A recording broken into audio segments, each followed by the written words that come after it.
God dag, folkens, og velkommen til den 7. videoen om serie om drone i Norge. Det begynner å nærme seg vinter, folkens. Det er kaldere om dagene, det er mørkere om kveldene, og det vil påvirke droneflygingen vår litt. Hvis vi tar for oss det med kulde, så er det veldig forskjellig fra drone til drone. Hver drone har sine begrensninger på kulde. Drona mi, en Mini 3 Pro, den takler ned til -10 grader Celsius. En annen drone kan kanskje takle lavere temperaturer, og en annen drone igjen kan kanskje slite med 5 minusgrader. Det er viktig å sjekke brukermanualen på din drone før du flyr ut i kulde. Det som er greit å gjøre i forberedende fase når du skal ut og flyge i minusgrader, er at batteriene er fulladet før du går ut, som de alltid bør være. I tillegg så bør du lagre dem inntil kroppen, for eksempel på en innerlomme på jakka eller andre oppvarmet steder. Hvis du kjører bil ut til lokasjonen der du skal filme, så kan det være greit å ha batteriene liggende i varmen i bilen frem til du skal bruke dem. Uten å bli for komplisert, så har det litt med at hvis batteriene er kalde, så er batteriene litt seig på en måte. Det vil da igjen føre til at batteritiden går ned veldig fort. Det kan også være enkelte tilfeller hvor at hvis batteriet er veldig kaldt, og du setter inn i drone og rett ut på full speed, krever maksimalt ut av batteriet, så kan det faktisk bare shut down. Det er for at batteriet klarer ikke å levere nok strøm til det drona prøver å trekke ifra det. Da vil det komme en feil tilsvarende at batteriet er helt tom for strøm. I verste fall vil drona da ramle ned fra lufta.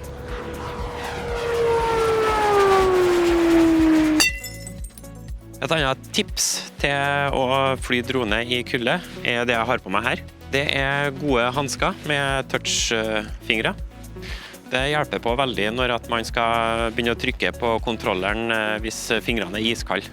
En annen ting hvis at man skal fly ut i iskaldt vær. Hvis du går fra veldig kaldt område og inn i varmen igjen for eksempel, så kan det være lurt å vente noen minutter, eventuelt timer, på at det akklimatiserer seg inn i romtemperaturen igjen før du skrur på drona.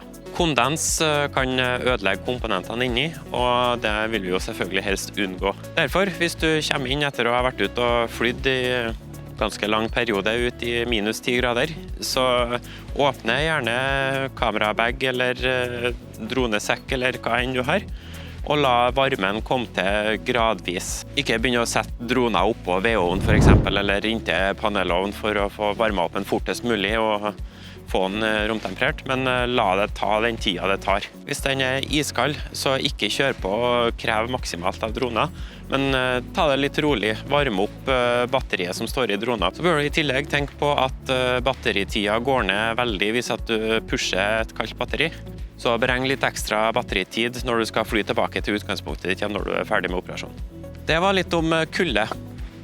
I tillegg så nevnte jeg i sted at det blir mørkere. Da er det noen regler som trår inn der også. Regelen for flyging med drone i mørkere er at droner skal ha blinkende grønne lys. På DJI Mini 3 Pro kommer det automatisk på blinkende grønne lys foran på drona. Vær oppmerksom på at i hvert fall på Mini 3 Pro, når du begynner å filme, så blinker ikke lysene lenger foran på drona. Flyr du i åpen kategori, så er det VELOS som gjelder, altså Visual Line of Sight. Det vil si at hvis du sender opp droner i mørkere, og du begynner å filme, så ser du ikke nødvendigvis droner. Og da har du faktisk brutt den regelen om VELOS. Med de grønne blinkende lysene, så har du faktisk visuell kontakt med droner, selv om det kan være litt mørkt. Men tar du bilder bare, så vil blinkingen fortsette. Dersom du skal fly uten at du ser droner, så kommer du plutselig over på en annen kategori med flyging igjen.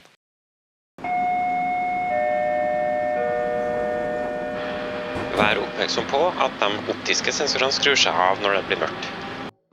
Det var alt jeg tenkte å si i videoen her. Det er ikke så veldig mye regler ekstra som slår inn, men desto viktigere å følge dem. Og så må jeg spørre deg om et spørsmål til slutt da. Har du funnet behov for en dronepilot ennå? Vi snakkes.